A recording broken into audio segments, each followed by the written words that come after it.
welcome in. Let me do it this way.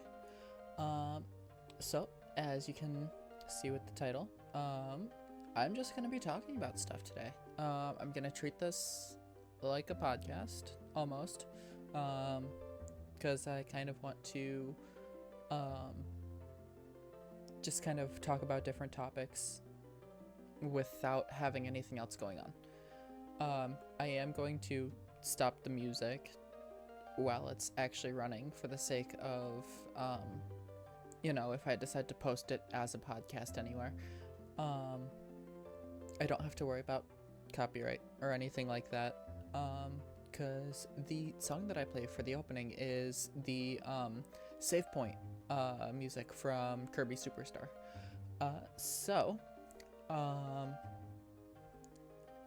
First and foremost, before we start anything, I do want to mention that there's discussions last stream of like a crowdfunding sort of thing. I haven't looked into that at all, which frankly the idea of it is a bit for me, because I really don't like asking people for things. I think I mentioned that, but apart from that, have not looked into that any further than just kind of having basic knowledge of it. As well as that, I also have not quite finished setting up things for the Discord server, primarily because I don't have a clue what to call things. So I have a lot of bots and stuff set up, like one that will automatically notify people when I go live, and just general stuff like that. I'm sort of working on reaction roles, but that's exactly the issue. I don't know what to call roles. I've kind of had the idea for a long time of calling the general community drifters. I don't know where that came from, but when I was first drafting up the first version of my character's lore, long before it got any sort of finalized, it's a completely separate story that I may or may not end up writing and releasing at another point. Hello, Ray. But apart from that, I don't really know what to call people. So like the basic community role in the Discord server is going to be drifters, because that's just kind of the name I came up with. For subscribers though, because I have the thing set up where like if you link your Twitch account to your Discord account, you'll get an automatic role based off of that. I have no clue what to call those. I am like completely sapped of ideas in that sense. So I'm not sure where to go with that. That's kind of where the standstill is at for this server right now. And finally, before we actually get started on this thing, if I do decide to turn this into a podcast, like an official podcast, again, don't know what to call it.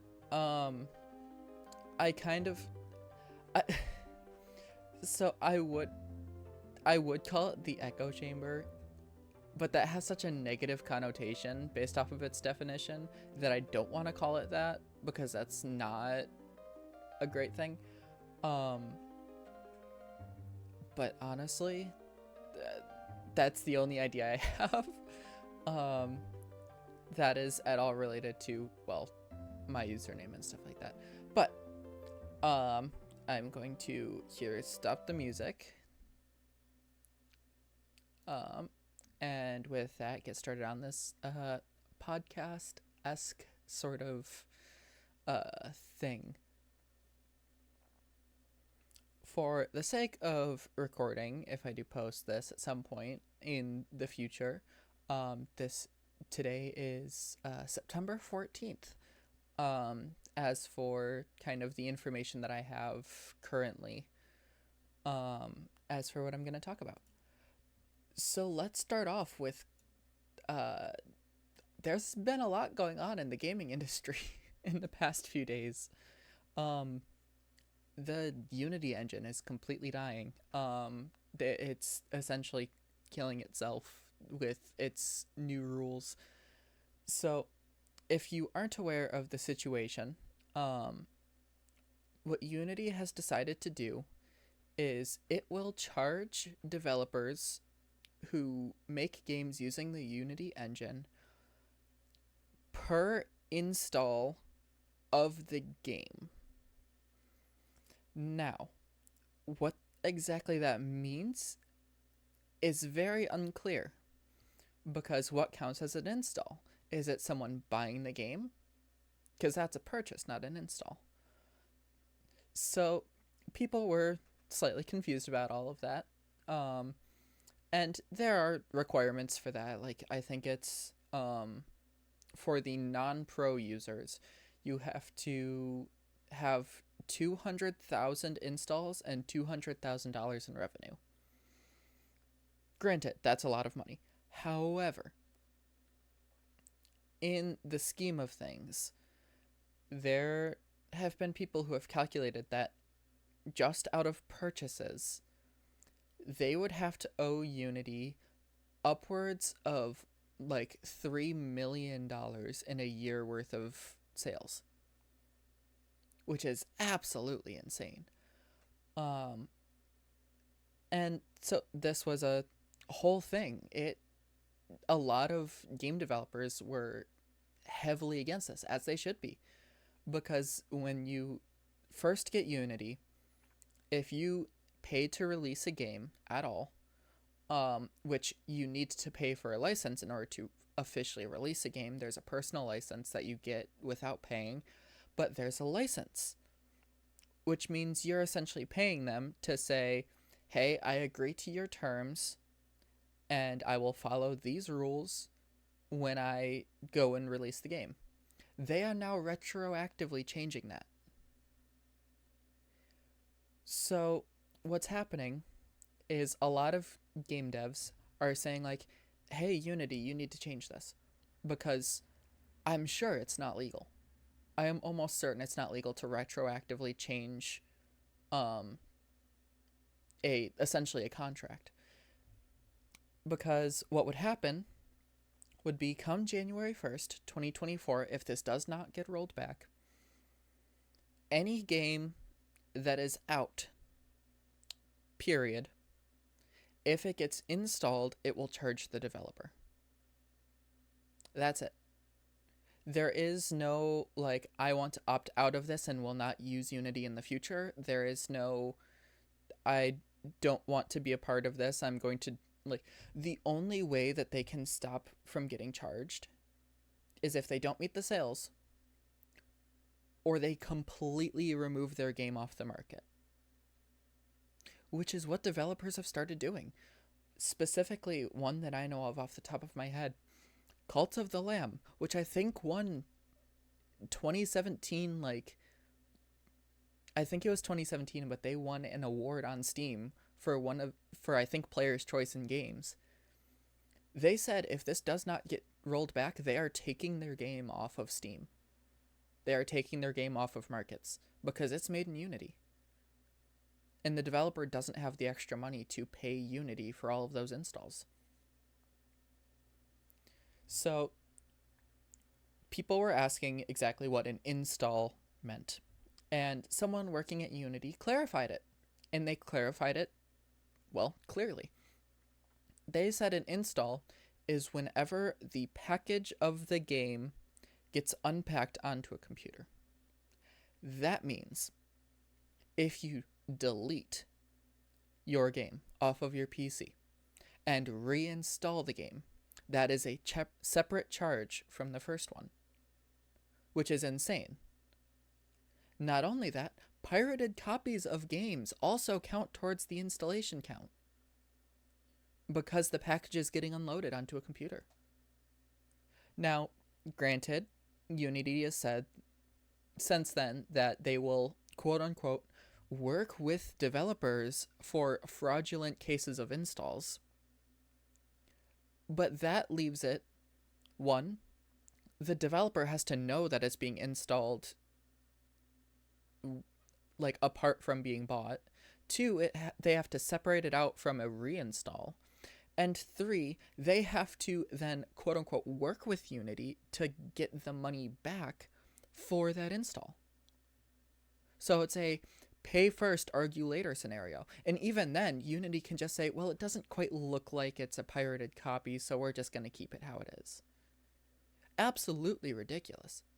Now, about 24 hours later, Unity had a kind of, after all the backlash, they kind of backpedaled a bit and said, it seems we weren't clear and there is some confusion, and people aren't understanding what we're saying. Then they changed the script, and they said that it will only be first installations of the games. Not just calling off the thing entirely, they're saying, oh yeah, it's just gonna be first installations of the games. Again, who's to say that it isn't a reinstall? Because now you're running into the issue of, well, okay, a reinstall versus a new install. What does that mean? Because even then, it's like, again, they're not doing it based off of sales. They're doing it based off of installs. If it was based on sales, sure, just give them a revenue cut. That's what Unreal does. A lot of people are saying they should have just done what Unreal did if they really needed to do something to up their pricing. Have a revenue split. Like maybe 10%, granted that's still not great for developers, 10% of the game's revenue goes towards Unity. Sure, that's fine. Because then it's a very strict, okay, here is a finite, not a finite, here is an exact number. You are still making profit off of your game, and it is based off of how much you make rather than how many people install. So there's still issue going on because it's still based around installs. People have already made scripts to continuously uninstall and reinstall games, making it so that they essentially rack up the price for the developer to infinite amounts. Now, this is going to cause a massive sense of chaos in the gaming community. I can already tell, because this is going to impact every platform. Because this includes, and this is another thing that has been changed, if a game is offered for free through some service, for example, Microsoft Game Pass, they will then be charging the distributor, not the developer. So now, Microsoft is going to say, oh, this game is made on Unity, it's causing us money, sorry, you're not on Game Pass anymore. That's the sort of scenario that it's going to end up being. This is going to impact Microsoft, Sony, Nintendo, Steam. Like, everything is going to be losing like 70% of its contents for games. There's going to be a massive black market for games, for like installs of games that were taken off the market. And then that doesn't even go into what would happen if a game, like, I have a game on Steam right now that is no longer available for purchase. I still have it. I still have it downloaded. If I were to if that were made in Unity, which I think it is, and I were to uninstall it and reinstall it somewhere down the line, will that still charge the developer? Because you can't buy the game anymore, but it's still an install. What's going to happen then? So the whole thing is an absolute mess, and from a PR standpoint, absolutely horrendous on Unity's part, because one of the first rules of PR is the consumer is never an idiot. You can never treat your consumers like they're idiots, because that's just going to cause an outrage.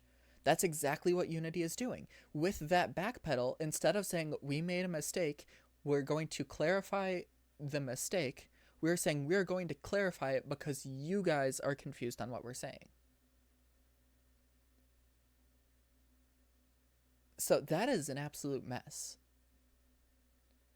And at this point in time, I'm not sure what's going to happen with the gaming industry, because even from this, they're trying to retroactively change contracts.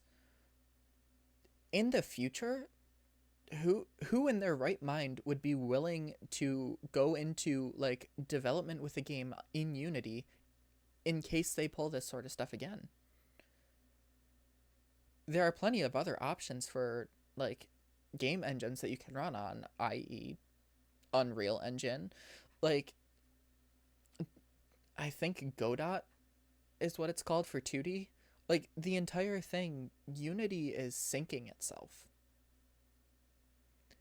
The worst part about it is the CEO, and this is something that I haven't massively looked into yet because, frankly, I just don't care too much about this aspect of it, but apparently the CEO stole like 50,000 stocks in the last year. They haven't bought stocks in like a decade in Unity, but they sold in the last year 50,000. Granted, they have upwards of like 2 million, I want to say, but like they still sold 50,000 stocks in the last year leading up to this change.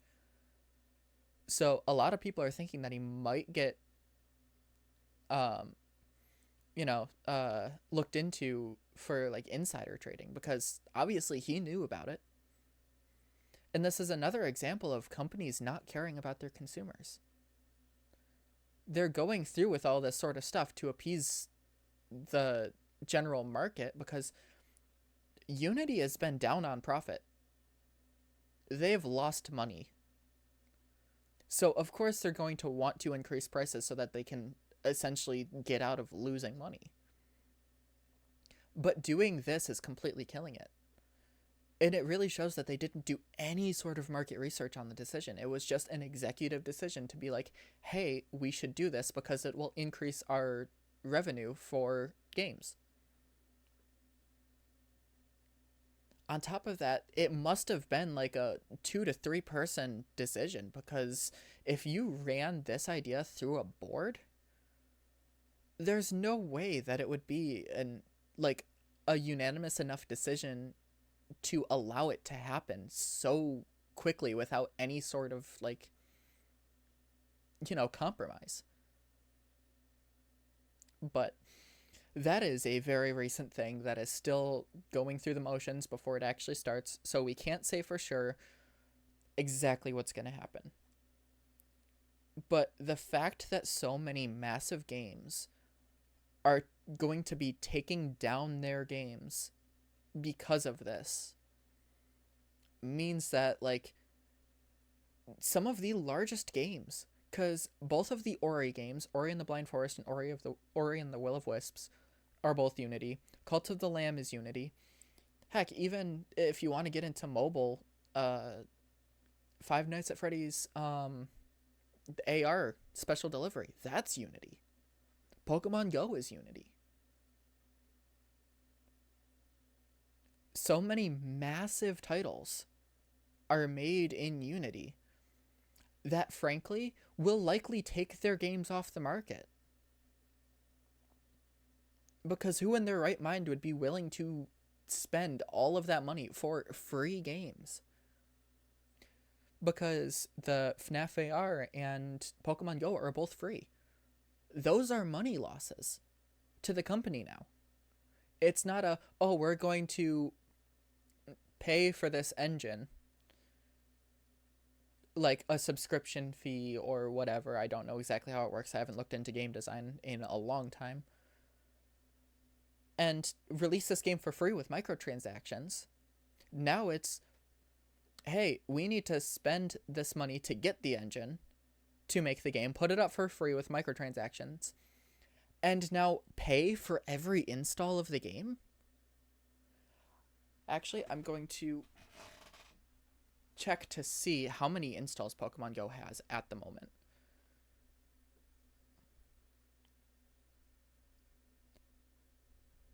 Let's see. Pokemon Go right now has over 100 million downloads. At 20 cents a pop, that is, let's see. That's over $10 million. That would be over, actually, no, it would be over $20 million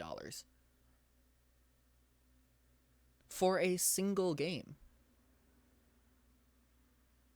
No, Nintendo, and I I understand that there's a lot of hate for Nintendo for how protective they are of their IPs and stuff like that, and like copyright claiming left and right, and I understand that.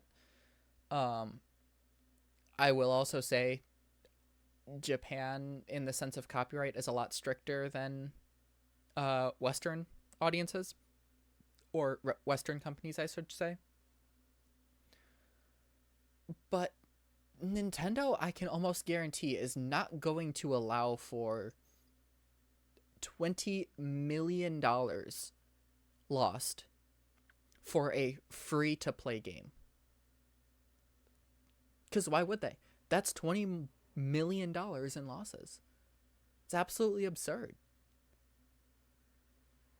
But again, this is a very new thing. There's still, like, I want to say this was 2 days ago that this decision was first announced. But like there's been so many instances of game developers saying, yeah, we're stopping production on this game because we're not going to release it using Unity. We're going to take our game down off the stores. Like, there's so much of that going around that I just had to talk about it in some way because it is a disaster.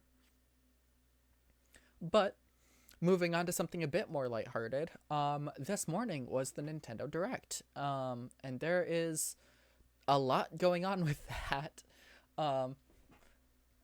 So I just have to say it was quite the Direct. They started off strong. A majority of the Direct was all right, and then ended it off with a surprise that no one was expecting. It started off with the long-awaited information about the Splatoon 3 DLC side order. I'm not sure what to think about it, because it looks like it's going to become a roguelike. And it's also going to be interesting in the standpoint of characters, because we saw Pearl, one of the cast members of Splatoon 2, as a drone bot. So I am really curious about how they're going to explain that. It's also very clean.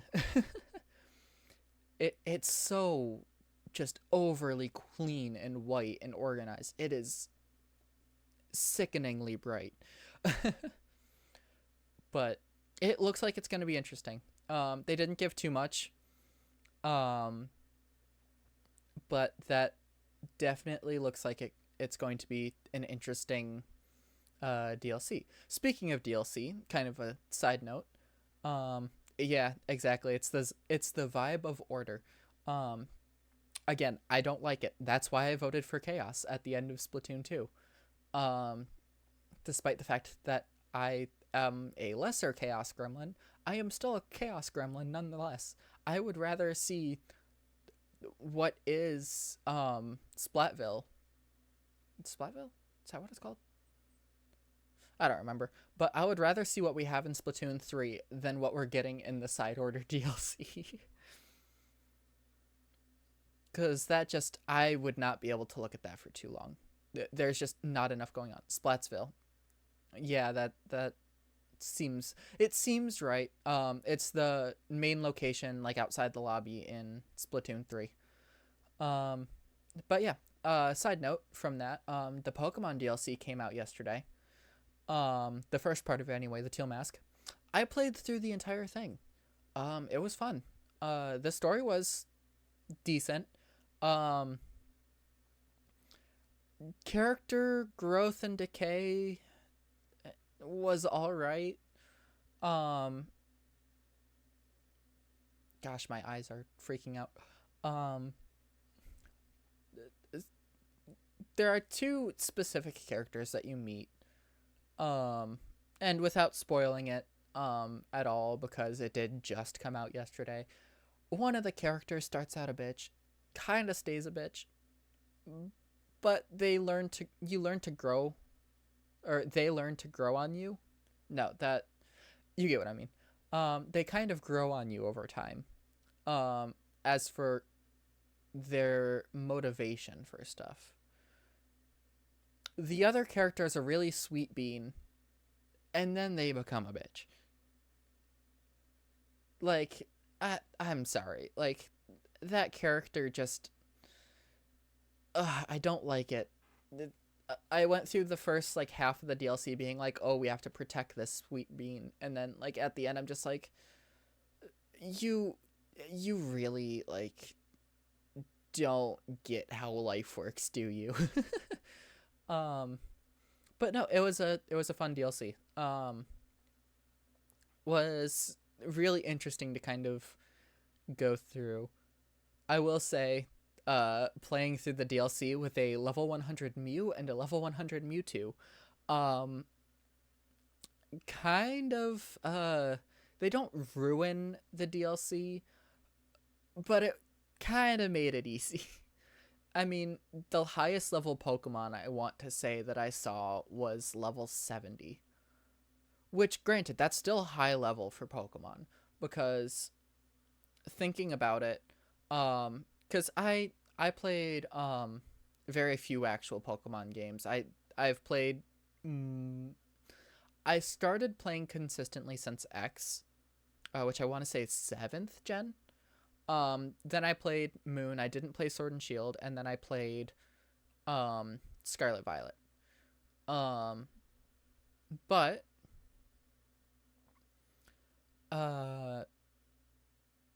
going from Omega Ruby Alpha Sapphire, I'm pretty sure that the Rayquaza battle in the Delta episode, after you've already essentially beat the game, was a level 70 encounter. Which means post-game, end-game, the hardest fight you will face in the entire game is a level 70 encounter. In the DLC, the random Pokemon around were level 70. They were usually around level 60, but like level 70 plus or minus like 3 or 4 for the max. Like, it was interesting to kind of see Pokemon like Poochyena, which is a first route Pokemon in, I want to say, Ruby Sapphire, starting out as a level 62. So that was an interesting thing. But kind of going back to the Nintendo Direct from this morning, yeah, the DLC for Splatoon looks like it's going to be interesting. Hopefully they do enough roguelike elements where it won't feel the same as Splatoon as a whole, because you get the story mode of Splatoon, and it feels like a single player platforming version of the main game. Rather than PvP, it's PvE. And it's kind of natural that way. I kind of hope that Side Order will be different, because it seems like they're taking ideas more from Salmon Run than the main game, which is nice, because that'll add more to kind of the idea, in the sense that it's doing crowd control. And then obviously being able to upgrade things. So I feel like it's going to have a different enough feel from the main story where it's not going to feel repetitive. But at the same time, I feel like in and of itself, it's going to be repetitive because of the nature of crowd control games like that. But moving on from the first announcement of the Direct, Mario vs. Donkey Kong. Sure. It looks decent enough. The graphics are pretty good. I love that they're using remixed music or remastered music from the original Donkey Kong arcade game. I really like that. I don't think I'm going to get it, just from the standpoint of it kind of looks basic, I guess. It just kind of looks like a traditional puzzle platformer. And while I understand the appeal for it, I also think that style would kind of get old quickly. In the same sense that just general platformers tend to get old quickly. Because it's you run, jump, and attack things sometimes. It's the same thing over and over again. And granted, for stuff like full games based around platforming, it works. Because they add enough variety to levels that it looks like it feels different the more you go through it. Like, they'll add more enemies, more stage hazards, stuff like that. With this, it feels like it's just remixes of the same mechanics the entire time. Because you get the buttons that switch the red and blue blocks. You get the ability to climb ropes and ladders. And that's about it. From what we saw anyway. And frankly, it's just kind of it feels like one of those games that you'd play when you get bored, but apart from that, you're not actively going out of your way to complete it. So I'm going to take a break from the announcements for a bit to talk about the chat of the Nintendo Direct. Oh boy. That I don't understand the chats of Nintendo Directs. Because I mentioned this on Twitter a while ago with the Mario Bros. Wonder Direct. People expecting things of the Direct, otherwise it's bad. With the Mario Bros. Wonder Direct, there were a lot of people asking for other games. It was a Direct for a single game. It was a game-specific Direct. Why would you expect other games to show up? In this chat, though, I saw so many people saying stuff like, who asked for this? No one wants to play this. Just skip to the next announcement. Like, that's got to be so disheartening on the game creators. Because, like, I'm sure a lot of those games are really well made and there's a lot of passion put into it, but they're just overshadowed by people saying, like, we want this game, we want that game. If it's not one of the games that we want, we don't care. I know I used to actually watch the Nintendo Directs and take notes of games that looked interesting and looked into them more. I don't do that anymore, frankly, because I have my games at this point that I just kind of cycle through and have to play. But just the live chat is so toxic in Nintendo Directs. I'm sorry. It's just so bad. But moving on. I took notes during the Direct as to what to talk about, so that's why I'm going in kind of like an order. Mario RPG. Big deal among the community. I don't quite see the appeal. Sure, it's a classic that's getting remastered, and sure, there's, I'm sure, lovable characters and a lovable story.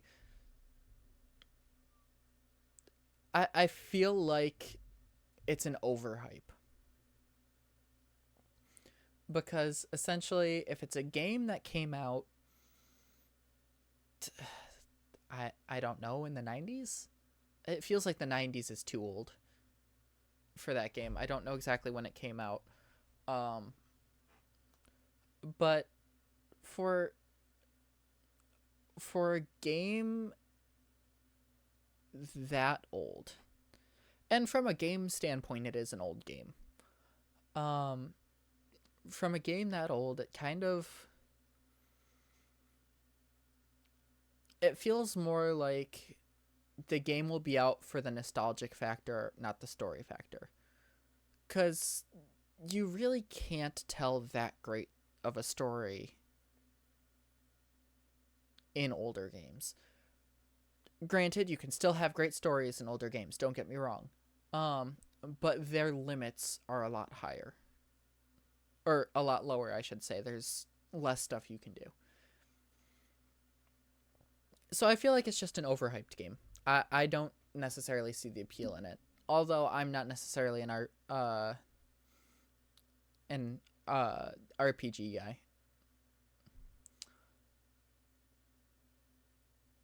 But yeah,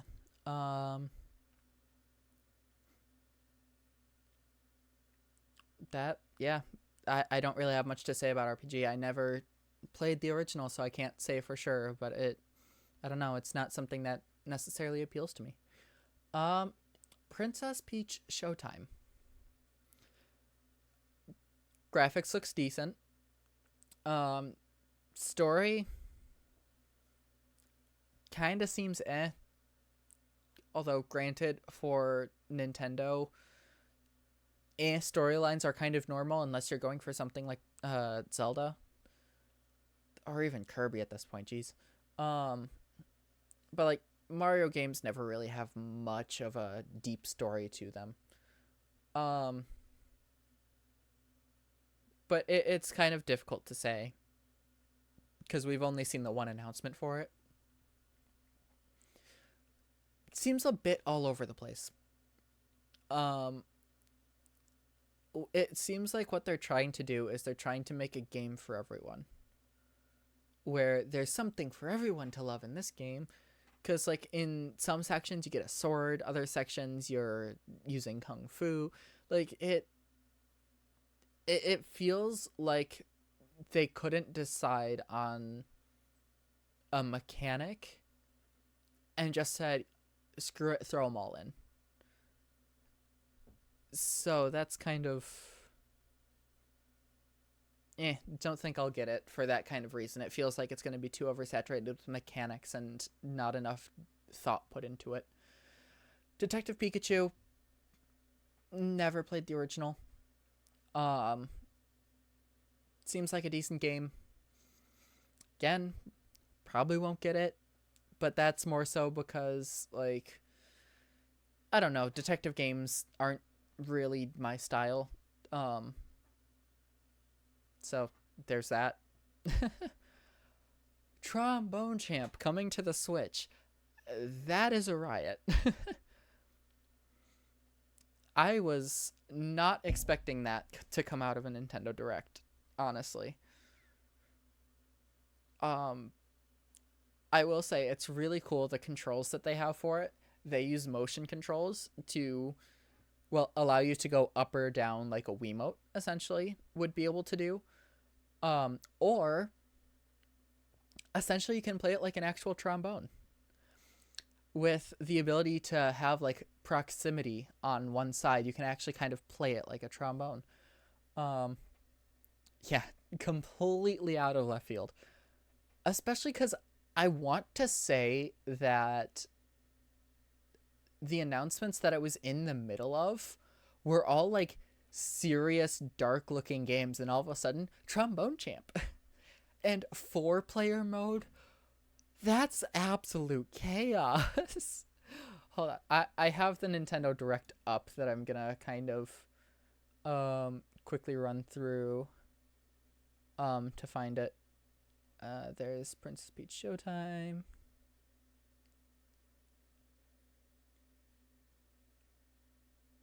Detective Pikachu. It was right after Detective Pikachu, because they went from a saga game to Tomb Raider to Detective Pikachu to Trombone Champ. That was what they did. Absolutely insane. And I just want to, for the sake of it, let me get this up and running into the proper placement.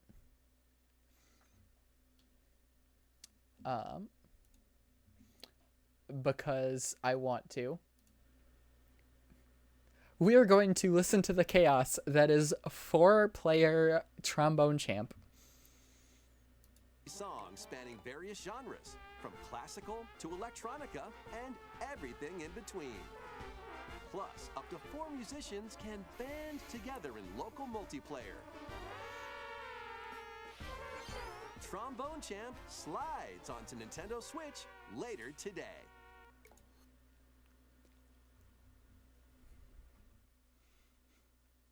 As a musician, that sound hurts me. There is so much going on there. There is so much dissonance happening. As a musician, as a brass player especially, that is just absolute chaos. I hate it but love it at the same time. It's so funny. Complete out of left field announcement that I almost feel like getting for the chaos. It seems like a lot of fun, and I guess the one thing I would ask is that going to be local multiplayer only or online multiplayer? But I don't think it matters because it's going to be chaos either way. But anyway, Battle Crush. That was a game I noted down that I am interested in looking into. It's a battle royale game that delves into different mythologies. If you aren't aware, because you likely aren't, because I don't talk about it much, I like looking at and reading about different mythologies. I have, actually, right next to me, a couple books. So, when I was in school, I took the Latin language and learned a lot about Greek and Roman mythology, which I absolutely love. Greek and Roman mythology. Kind of started with the Percy Jackson series, like most, but I just like the mythology in general. But I actually bought some. Well, I didn't buy them. They were bought for me because I was looking at them and they were on sale for buy one get one 50% off, and they were $12 a piece. So for a total of like $18, I got 2 really thick books. I have a book on Japanese mythology and Irish folk and fairy tales. So if now you know, I am a mythology person. I really like reading about different mythos. So I am interested in that. That I do think I may look into that a bit more. Contra, that is something that I also wasn't expecting. And this one is just like interesting tidbits that I have about the game in general. Because if you don't know, I just know random facts about a lot of things. That's kind of my whole thing that I'm good at. But if I remember correctly, Contra was the first mainline use of the Konami code. You know, the common code up, up, down, down, left, right, BA, start.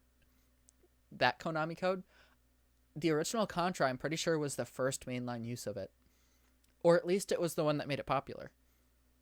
If you did that code, I don't remember if it was in the main menu or in a specific part of one of the levels, you could get infinite lives and be invincible and not take damage for one of the big boss fights at the end of the game. Oh, did I disappear? Nope, there I am. Okay. My browser that I have open for my stream, the stream stutters on, so it's not the greatest. But anyway, so yeah, that's just kind of a fun thing. I hope that the Konami code is still a part of it. I wouldn't be surprised if it's not, because cheat codes have kind of died out as a, you know, mainline use thing. But I do hope they keep that Konami code Easter egg in there.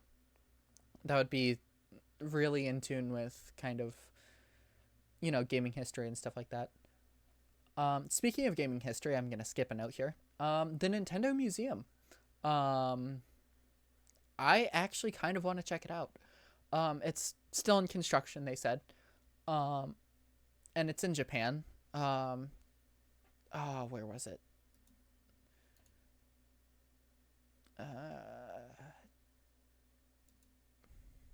Let's see there. I don't remember offhand exactly where the Nintendo Museum is going to be.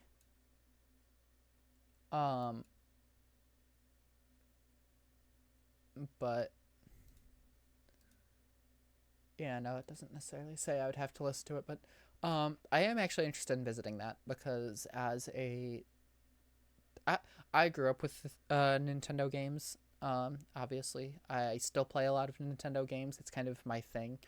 I have an Xbox. I don't really play it. The only thing I would actually like use it for at all at this point is to watch movies because it works as a Blu-ray player. So it's like the only thing I use my Xbox for at this point. But I've played Nintendo games like quite a lot. So I am interested in going to the Nintendo Museum because I know a lot of useless facts about Nintendo as a company, their games. Like, it would be kind of cool to just go and visit because, like, I know that it originally started as a trading card company. Then it moved to home appliances. Then it moved into toys, and then it marketed the NES as a toy rather than a game system. And that was what allowed video games to kind of become mainstream, was their marketing of the NES as a toy rather than a console. But yeah, that's just a cool thing. Luigi's Mansion Dark Moon, or Luigi's Mansion 2. So that one, I don't know how to feel about it because, so for reference, I was gifted Luigi's Mansion 3 to play on stream in October, for Spooky Month, which I am going to be doing that. Is October 1st? No, October 3rd. I will start with streaming Luigi's Mansion and then stream it until I'm done with it. Or until Halloween rolls through, whichever is first. But that's the sort of thing where that game came out fairly decently recently. But that's a fairly recent release. I want to say it was like a year and a half ago. Not entirely sure. But Dark Moon is an odd one to me. I would have thought that they would have released the first one. Unless I missed the release of the first one entirely. The re-release of the first one, I should say. But Dark Moon actually is interesting to me for a different reason. So, I mentioned a while back when I was talking about my experience with playing Legend of Zelda games. When I played Triforce Heroes, that kind of got me into the Zelda series. It was because I was on a school trip and there was like a 6.5 hour bus ride. And one of my friends brought Triforce Heroes that me, and another friend of ours ended up playing on the bus ride. Well, what ended up happening as well on that trip was this other friend that I played it with brought Luigi's Mansion Dark Moon for the 3DS. And I joined them on that as well. It was the tower climb mode. So kind of seeing that was an interesting kind of callback for me on games that kind of started out my gaming career, let's say. But yeah, that I don't think I'll get that one, just from the standpoint of I'm not sure Luigi's Mansion games are quite my thing. From the standpoint of, I don't know, ghosts and stuff like that, kind of. I don't know. Like, let's just say that in the trailer for the HD version of Dark Moon, there was a spider creature, and if you didn't know, I have arachnophobia, so that was not fun, but that's beside the point. But yeah, that getting released was something that I wasn't quite expecting, but it doesn't surprise me. Um, they didn't forget about F-Zero. That was a big thing. Granted, they made it a battle royale game, just like Tetris 99 and Mario 35 before it was taken down, and Pac-Man 99, F-Zero 99. They didn't just forget about the F-Zero series, which is a big deal. When you really think about it, because you know it's been a big thing where F-Zero fans have been starved for games in the past like couple decades. So they finally have something. Um but yeah. WarioWare. That that that announcement was something. The poses they had those people doing were insane. Like, let me just where is it?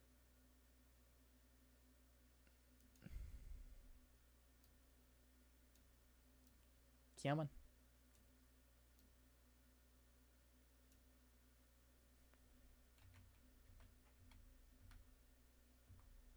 Okay, I'm gonna go back to this screen and just kind of. Tropical resort contains tons of micro games that'll get your body moving. What? Like, hold on. Let's watch that again. This tropical resort contains tons of micro games that'll get your body moving.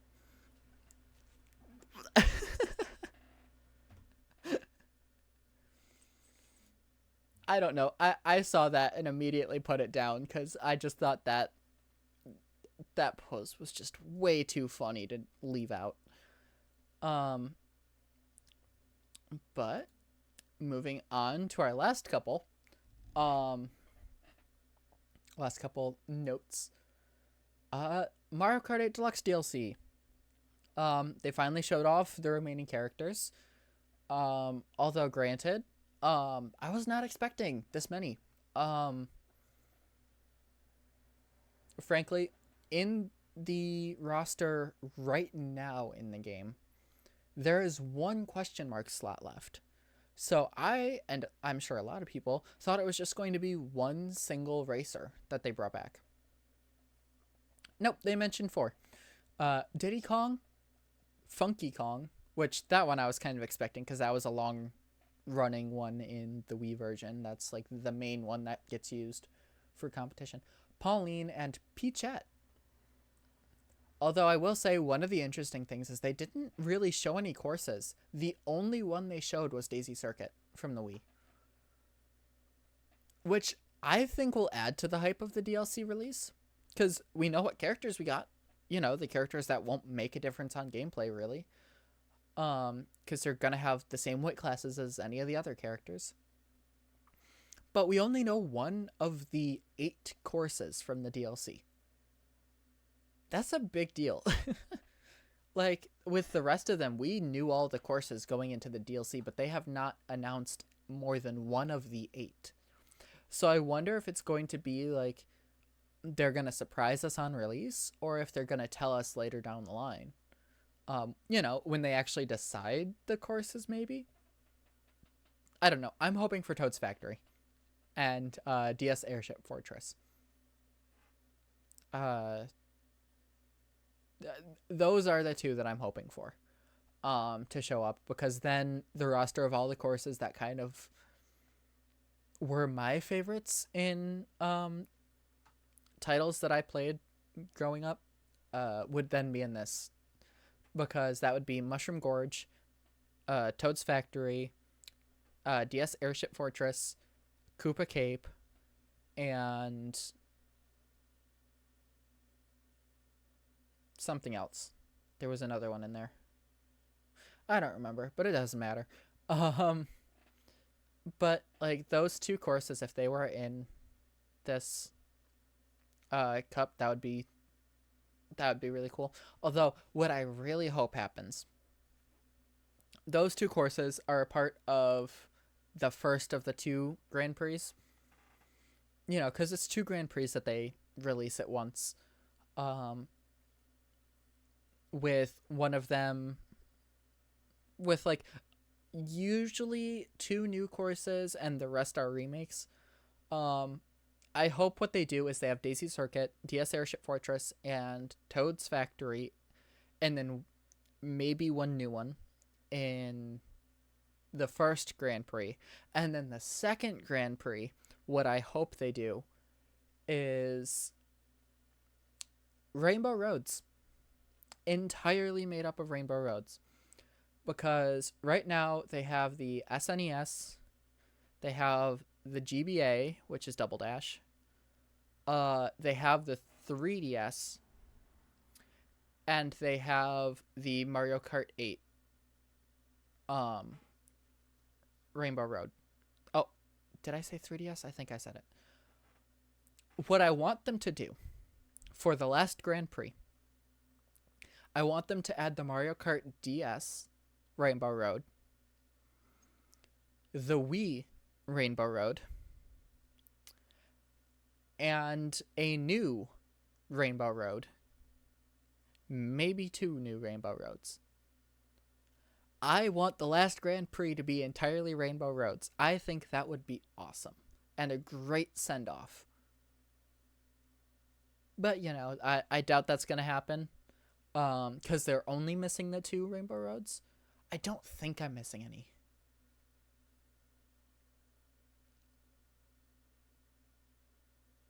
I don't think I'm missing any. But I kind of want them to have a full Grand Prix of Rainbow Roads. I think that would be awesome. Which, you know, if they did that, that would be a great reason to not tell you what tracks they have. But, moving on to the second to last announcement that they had, the new Among Us map. Granted, I don't think that... granted, Among Us doesn't really mean anything to me. I like that they played into the fungus aspect of it. Because the whole thing of, like, fungus, Among Us, I don't know. That mixed with, what was it called?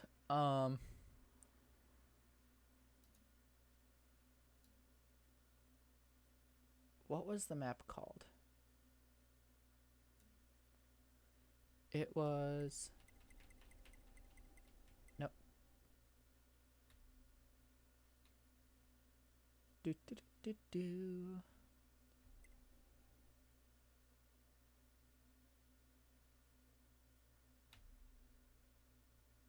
The Fungal.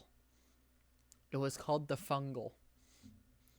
I don't know. I don't tend to get hyped for Among Us stuff. But it's interesting that their first announcement for this would be in a Nintendo Direct. I don't know. That one feels off. Oh yeah, speaking of Among Us, and something we mentioned earlier, Among Us is also made in Unity. So, you know, that's another thing that would be hit with the 20 cents per installation thing. So, yeah. But anyway, finally, the big shell shock announcement of the Direct. Paper Mario The Thousand Year Door remake.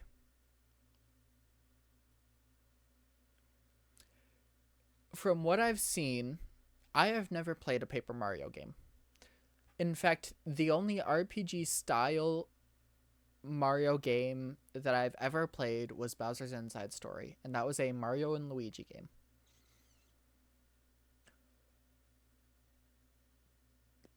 I don't know how to feel. Because The Thousand Year Door is labeled one of the best Nintendo games of all time. Like, I want to say it's been placed in the top 10 Nintendo games to play. So I really am not sure how to feel about it. Because, again, I've never played a Paper Mario game. So I don't know. I don't know what to think about it. But it's definitely something that is interesting. And I feel like I feel like that was an announcement that no one was expecting, but everyone was excited for. Because, you know, having one of your biggest games ever only being out once and never talked about again, like, that's kind of like a negative thing on the company. But the fact that they're releasing this so many years later with a remaster, I feel like it was something that, like, people just stopped saying, oh, give me a remake of this game because it was so good. It became like okay, this is a classic that if you want to play a game, you should play this game. Go through games so fast, but it all felt recycled. Yeah.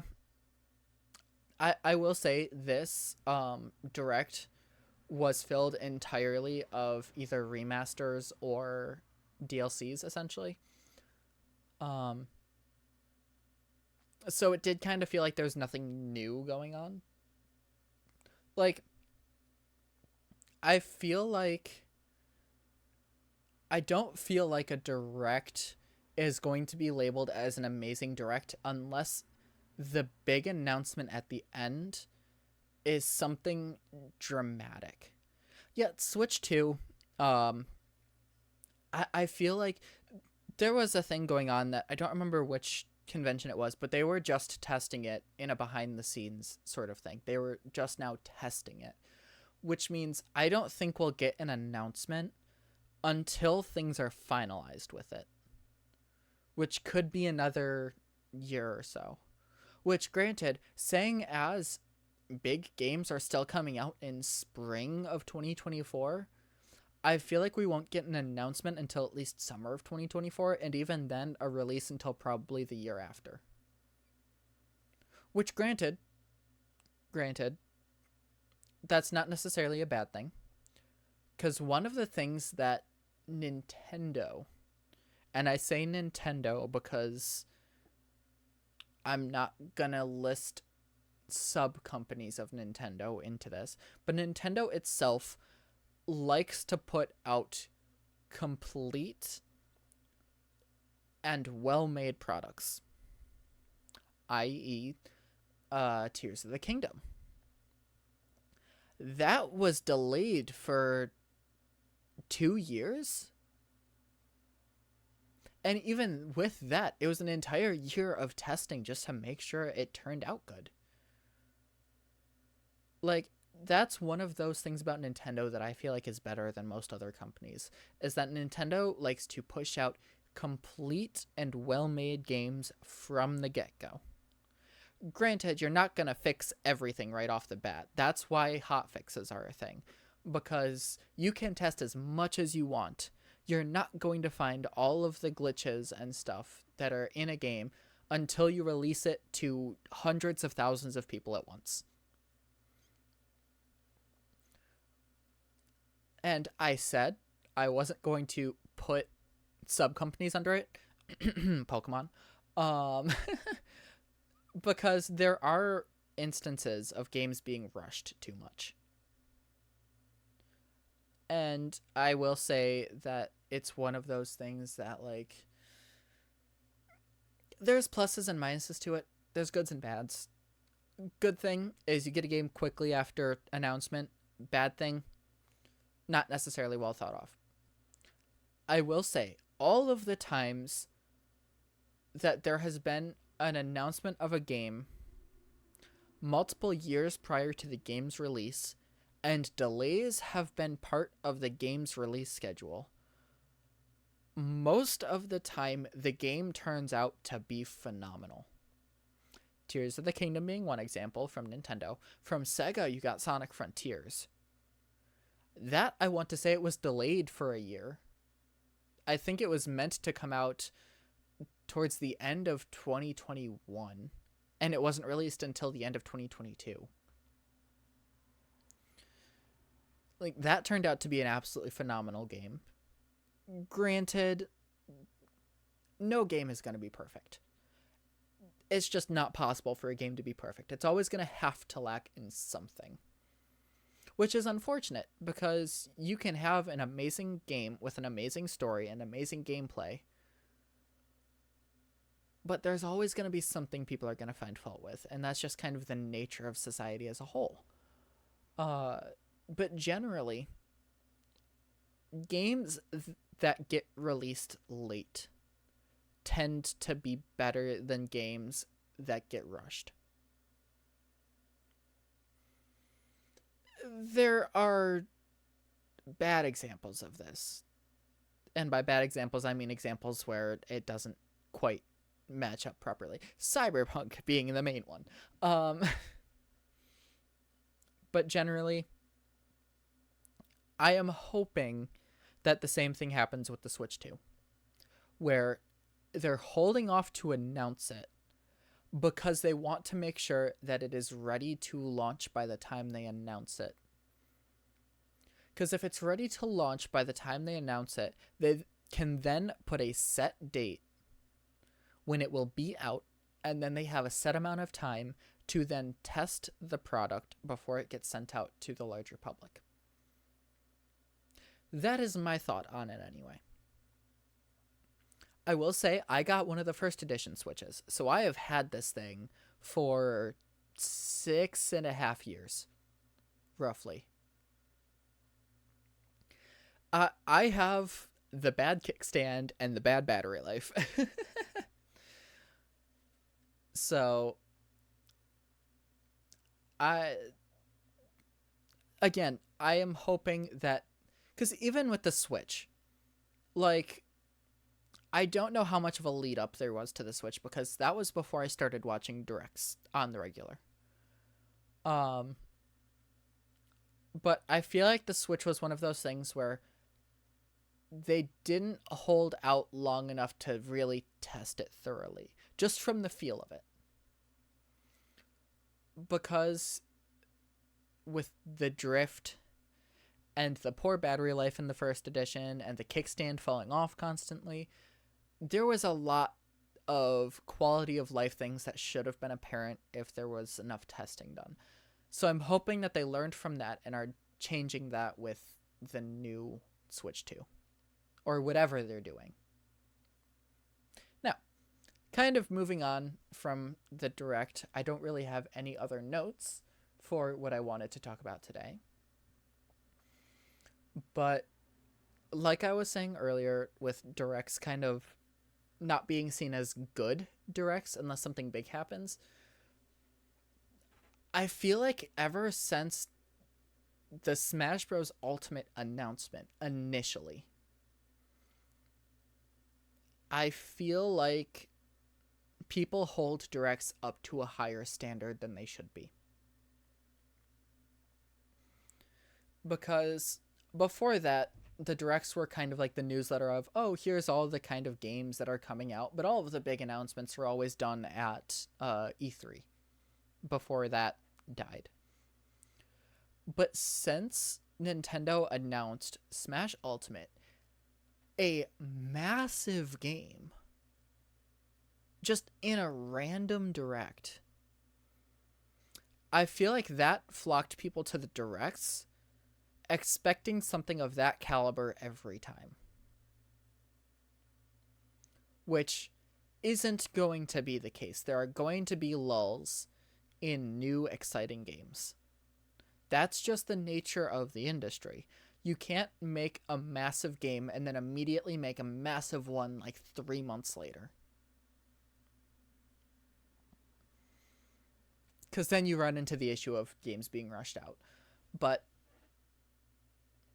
I will say that the Direct that announced Smash Bros. Ultimate was what kind of put Directs on my radar. And that's kind of when I started watching them. I will say that day is bittersweet for me, for personal reasons. I didn't find out about the direct announcement until the day after, because let's just say I wasn't on the internet that entire day.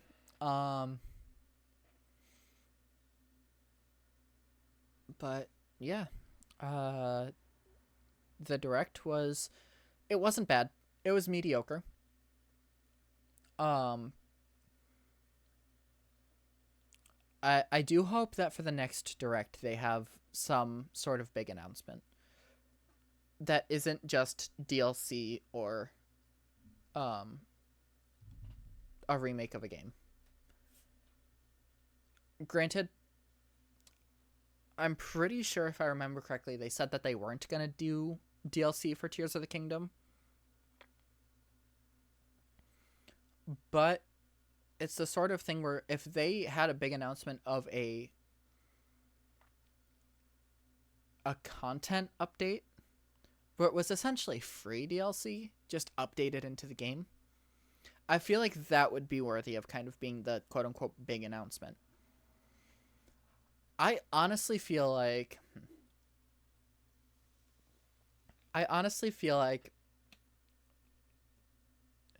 with this direct, because of the nature of how it was, I think the Thousand Year Door being the Shell Shock announcement wasn't a bad decision.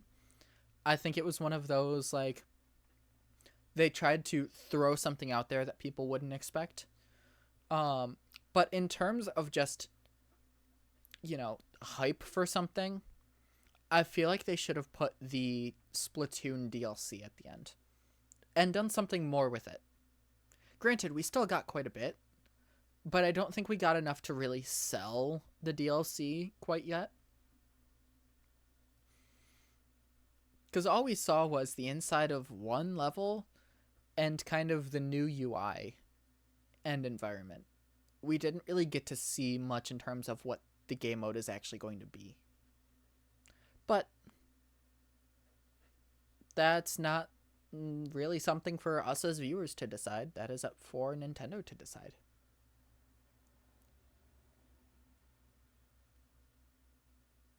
But yeah, that's really all the notes I had for stuff I wanted to talk about.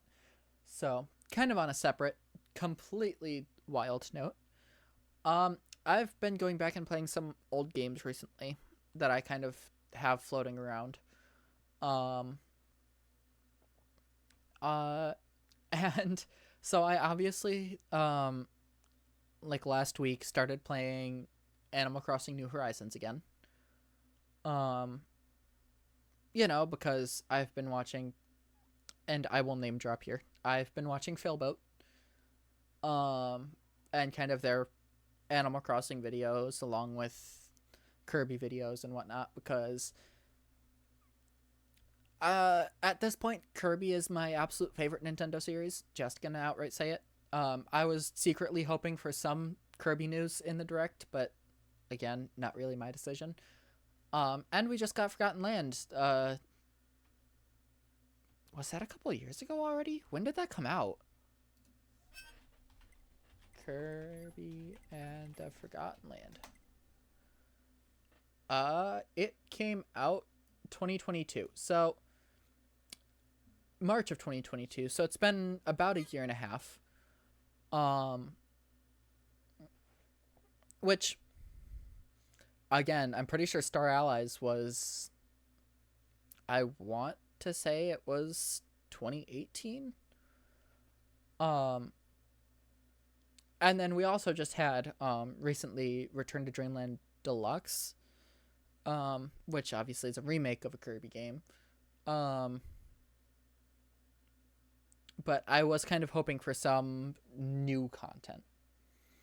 But besides that, I've been playing some old games, and I broke out Animal Crossing New Leaf. Checked up on my village. They didn't say how long I was gone, but saying as New Horizons was 2 years. 2 or 3. Hold on, let me check. Where is that image? It was 2 years and 11 months in New Horizons. I want to say that New Leaf as a game was probably going on 7 years, 7-8 years of not playing it, which is absolutely insane to think about.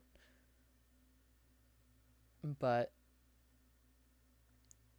yeah, I also was playing Kirby Superstar Ultra.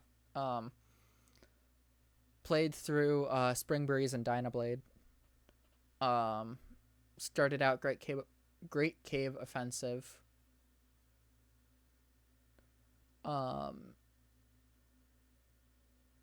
But it's one of those things where it's been nice playing old games again, because I'm starting to...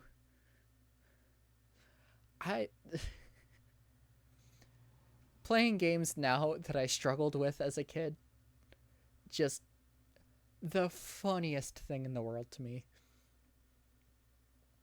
Because, like, I remember playing through Spring Breeze. It was easy, don't get me wrong, when I was a kid, but it still took me probably an hour. I played it, like, earlier this morning. Took me, like, 15 minutes max. Dynablade, I remember I struggled on. Beat that one, too.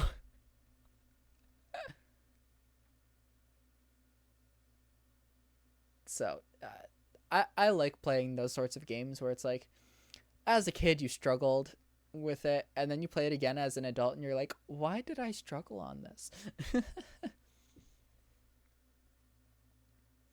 But yeah, I don't really have much else to talk about. In that case, Ape Escape 2, yeah. It's interesting because you also look back at those sorts of games and you remember the graphics being so much better than they were. I remember with the new Super Mario Bros. For the DS, I remember I brought that out again recently, and I remember the graphics being so much better than they are.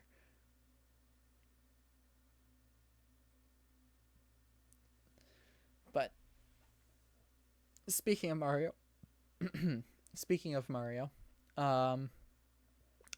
Mario Wonder. I wonder what Goombas taste like. No. That's a game that I feel like could be interesting if it's done right. It's gonna have like major consequences isn't the right word, but it's gonna have major repercussions in the speedrunning world in terms of gameplay, because with the introduction of the ability to place down cutouts and with online play to save you if you die, that's going to allow for some interesting skips. Because if you get a really difficult skip that is life or death, now you can just place down a cutout and try it again. So it's going to be prioritizing the big skips over the safe skips. Unless, of course, you go through with like making a rule set where you can't use cutouts and you can't use online play. Which, I mean, I guess would make sense, because then it's based off your own skill alone rather than you know, happening to be playing when other people are. Kind of removes an RNG element out of it. Not even RNG, it's just luck. But that and the badges, or whatever they're called. That's also going to be interesting, because now you're going to have to prioritize choosing the best option for every level, compared to you have your one set that you stick with. Because now it's going to allow you to make certain levels easier. But I have been talking quite a lot. I mean, I guess that's the nature of podcasting. But yeah, if you happen to have any suggestions as for a name for a podcast, this is kind of my first test of just kind of doing something like this. And these aren't going to be a consistent thing by any means, because it was just today I had a lot to talk about, what with Unity and the Nintendo Direct. This isn't going to be like a weekly thing or even a monthly thing. It's just going to be kind of whenever I feel like it. I may or may not get people to join in on some of these. That'll all be eventually, once I get my Discord server up and running and get people in there that I would collab with and stuff, as the tide calls. Could do something relating to Tide. I was more focusing on the Echo portion, because it's one of those things. It doesn't annoy me, but with my username Echo Tide, people tend to call me Tide when I tend to personally go by Echo. So I don't know. It's one of those things. I will keep that in mind. Although I guess my theming is all centrally based on the water aspect of it, so I guess Tide would make more sense. I don't know. But I will be leaving it there. I think it's been almost an hour and a half of just talking. My throat is starting to hurt a bit, because frankly, the past week has been awkward for me in terms of not health, but sort of health. Cause headaches have been a thing. My sinuses have been horrid lately.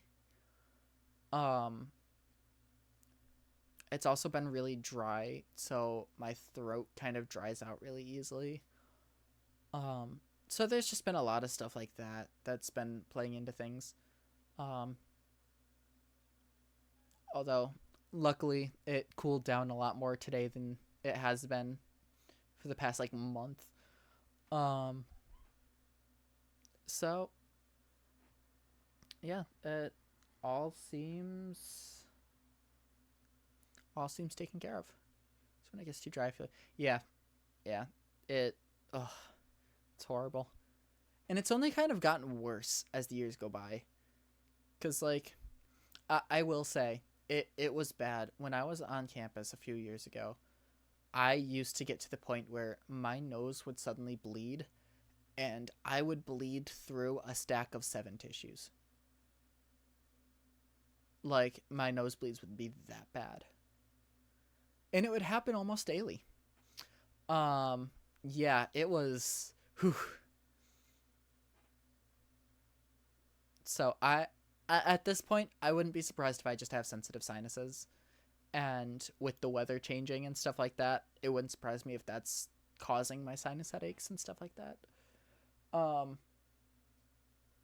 And that's also kind of why I've been low energy a lot more recently, because sinus headaches are annoying to deal with. But yeah, I think that'll be everything. I don't really have anything else to talk about. I'm actually gonna, this time, I'm gonna see if there's anyone to raid. If you have a suggestion, let me know.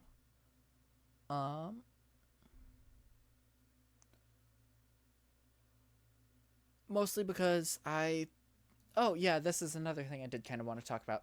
going back a bit. So as a VTuber, and I kind of was talking about this at some point, I don't know how to network properly. Because I've mentioned, I don't remember whether it was on stream or just with someone in general, but as a VTuber, you kind of get set into generations where there's not much cross over. So, like, for example, I'll use Shy Lily, Numi, and Bao are kind of in their own generation. And that set of people do stuff within their own generation. Then you get people like me and trying to think of other, like, smaller VTubers. But, like, it's the sort of thing. What hits that threshold?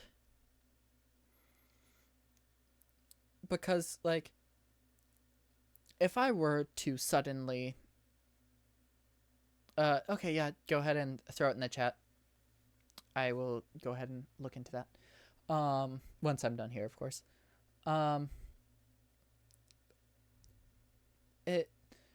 What is the threshold as a VTuber for growth? To start reaching out to those people in that different generation. Kino buns. Okay, I will go with that once I hit my ending screen, because I turn off my desktop audio, and that way I can have the audio playing for their stream and stuff like that. But it is the sort of thing where, like, if I were to suddenly grow in popularity, which I'm not saying it's gonna happen. I can almost guarantee it's not going to. But if I were to suddenly just pop off, something pops off for me, and I decide that I want to do something, and I want to reach out to someone in that kind of generation of VTubers, at what point am I able to? Where it doesn't come off as I'm a viewer who wants to do stuff with the streamer. Because, like, I don't tend to watch lives much anymore.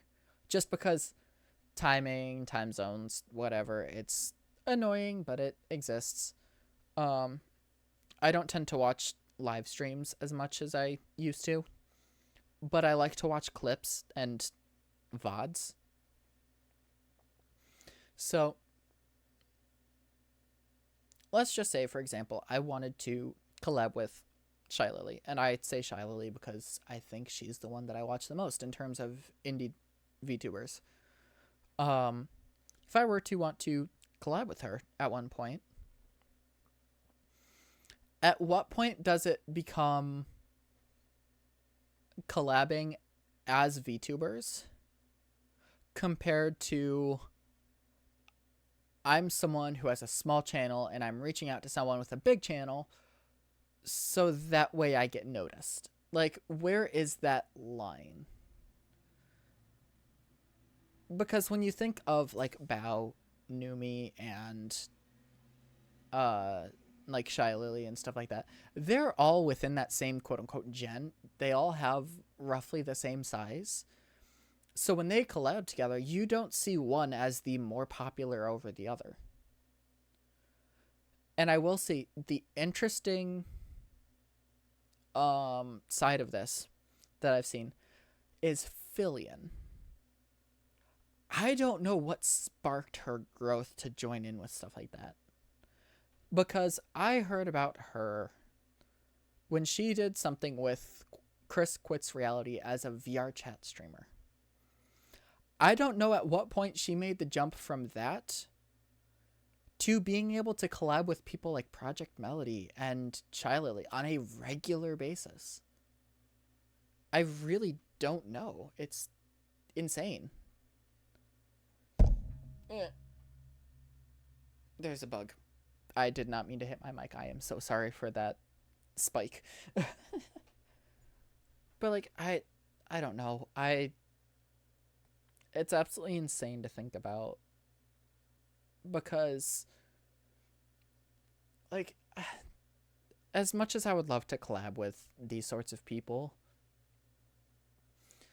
when you're stuck on one side of a barrier, looking into the other side that can't look through to you, it's very difficult to be able to reach through that boundary. So it's really, at what point in your career do you step over that boundary and become part of the other side, as compared to staying on the other side and essentially watching as other people cross over? Like, at what point does that happen? I don't know. But it is safe to say that I am nowhere near that boundary quite yet. Nowhere close to being able to reach out to anyone like that to be able to do stuff.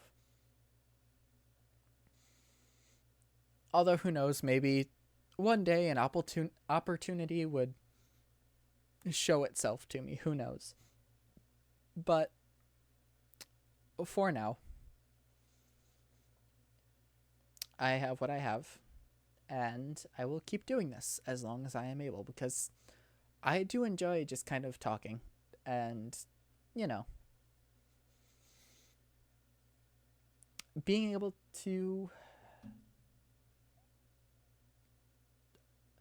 for lack of better terms, being able to be someone. I don't know.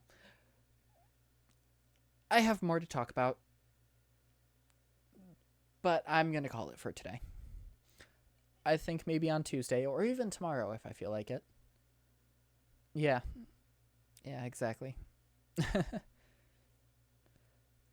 I may even do one tomorrow, depending. But I want to talk about some music that I've come into listening to recently, because I can guarantee that that one is going to be copyright claimed. So I think that one will be unarchived. I don't think I'll record that one. I think the VOD will be deleted after it's done. So be there for that, because I do want to show off some music. But thank you so much for coming by. I hope you have a wonderful time zone. Make sure you take care of yourself. Drink some water. Get some rest. All of that good stuff. And make sure that the weather doesn't affect you too bad. I'll see you in the next one.